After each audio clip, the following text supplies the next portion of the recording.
enters the last year of his second term in office today and prepares to exit in the 3 months, he has again told Nigerians that he tried his best to serve the country as president.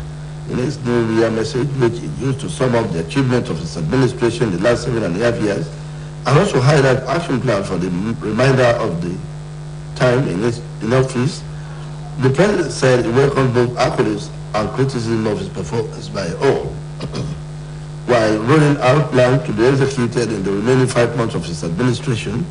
He emphasized the key areas of security, economy, and anti-corruption campaigns. According to him, as Nigerians welcome the new year, he urged the people to look with a hope to this new year as a year of hope, as a year to move forward as a nation towards unity, progress, and prosperity. On his part, the presidential candidate of the People's Democratic Party, Atiku Abubakar, in his message to Nigerians on the year 2023, urged Nigeria to remain hopeful in spite of what he called the harrowing experiences in the last 7 years. As we will celebrate the new year 2023, Osun State Governor Senator Ademola Adeleke has promised to serve the state with spirits of brotherhood, equity, and transparency and accountability. The governor made a pledge today in a statewide broadcast where he addressed the state on its development plans for economic prosperity and adequate provision of infrastructural facilities.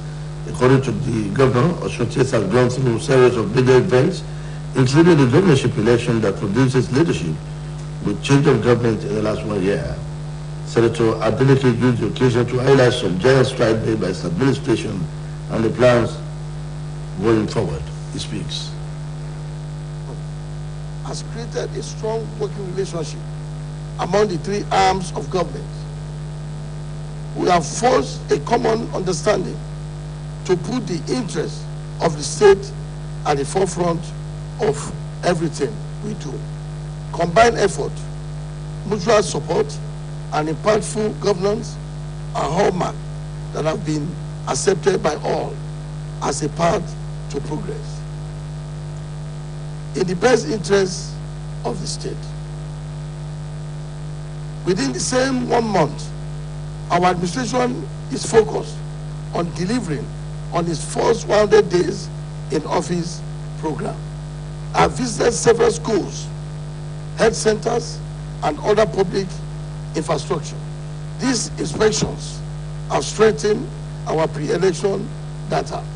We are poised to deliver on our first 100 days in office program, which covers areas such as water provision, rehabilitation of schools and health centers, rehabilitation of roads, and delivery of tech innovations for the digital economy.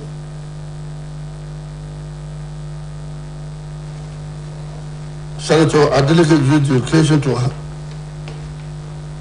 the governor stated that his administration created a strong working relation with other arms of government in order to deliver good governance to the people. He said his team is poised to deliver on his 100 days program, which covers water provision, rehabilitation of schools and health centers, technological innovation for digital economy, and road rehabilitation, among others.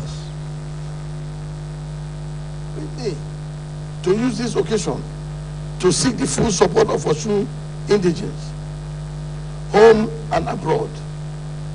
Our administration is committed to ensure people-based development. Our vision is to enthrone tech-based agro-industrial growth in our state. We plan to address the infrastructure deficit with a cost-effective, home-based and labor-intensive program.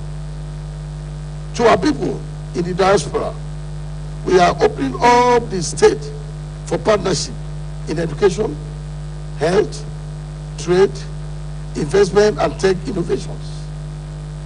We are creating the enabling environment for multiple cooperation to put our state on the global map of development.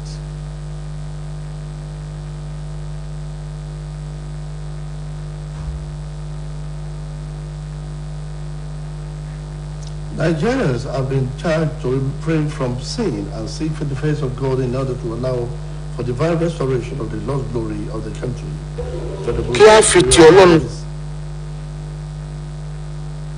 Venerable Superior Evangelist Akibade Ajovi gave the charge while speaking to Osbc against the backdrop of the challenges facing Nigeria. According to him, God does not demand anything other than restitution of sin so as to engender peace, progress, and prosperity for the people. The man of God, who decried the degree of bloodshedding in the country, maintained that the trend is one Nigeria non-factor impeding the manifestation of God's plan for Nigeria. While noting that the government has a duty to stem the tide, he called on authorities to be more proactive and measures against the threat. As part of steps taken by the Nigerian Police Force under the leadership of Inspector General of Police Usman Al-Kali Baba to nip crimes and criminalities in the border, especially as the nation draws nearer a sensitive electoral terrain, Osun State is among the states that benefit from ultra-modern police stations across the country, which are seen in Ilisha along Osogbo Road. The IG, who reiterated his commitment to security comparative welfare to the Nigerian police, said the edifice will ease the stress on the job in order to encourage the officers to do their jobs according to the laid down principle of the force. The IG commissioned the edifice was represented by the Deputy Inspector General of Police, who is also in charge of Southwest, Mr. John Okumo. In his own words of appreciation to the police force and the National Assembly members, among whom is Honorable Batunde Ayeni, who facilitated the project, Governor Ademola Adeleke was represented by the Deputy Prince Kola Adeusi, urged Osun people to see police as a partner in progress, whom should be called upon whenever they notice anything suspicious in their vicinity. Osun State Police Commissioner Mr. Patrick Kende Longe also applauded the scheme that supports effective communal policing of the IG and the peaceful working atmosphere created for the police in Osun State by Governor Ademola Adeleke. The Owa of Okunwa Fijesha, Landaba Gabriel Adumaraon, led the creme de la creme, comprising of members of monarchs, as well as different volunteer security networks, among other security conscious personalities in the state.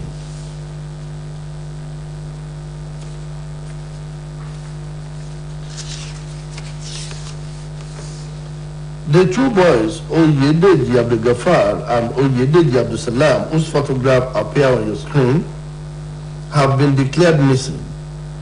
This is contained in a release by the Police Public Relations Officer of Osun Command, SP Yebisi Opalola, and made available to Osbc News.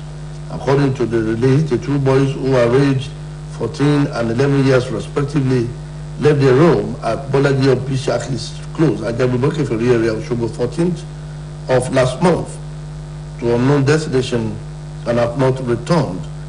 It added that they are about 5.0 and 4.7 feet tall, respectively, dark in complexion and speak Yoruba language fluently. It enjoins anybody with useful information about their whereabouts to contact the nearest police station for prompt action. There are indications that the organized labor may meet with both federal and state government over plans to increase workers' allowances in the new year without a commensurate increment in salaries in the face of rising inflation and escalating costs of food and services.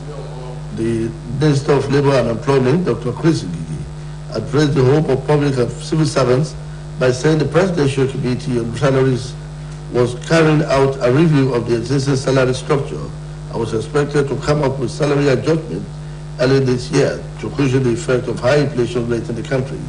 He added that the increase he alluded to was on the remuneration and emolument of the affected workers, especially civil servants. Members of the 1979 set of St. Mark's Secondary School, Osogbo, have called on the government to revamp public schools in the state so as to compete with other schools in the state and the country by extension.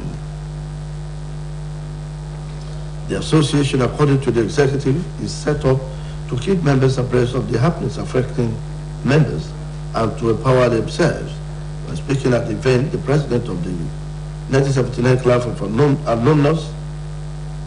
Alumni Association of the school, Mr. Biodun Bello, expressed his appreciation to members for their presence and cooperation so far.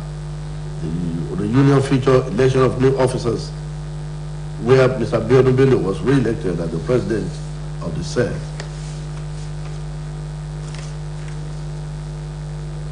Now to sports.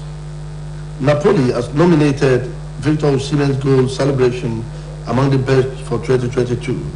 Osimhen had the nod to celebrate the just concluded year after returning fully from free fracture and required surgery and kept him out of African Cup of Nations in January.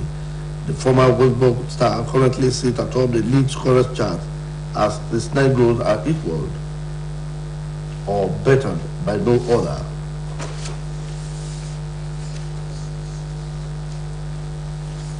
Venezuela and Colombia fully reopened their shared border today to allow passage for Cargo passenger transport via cross-border Tienditas International Bridge. Colombia Migration said the South American countries have earlier reopened their border across the Titra state in western Venezuela.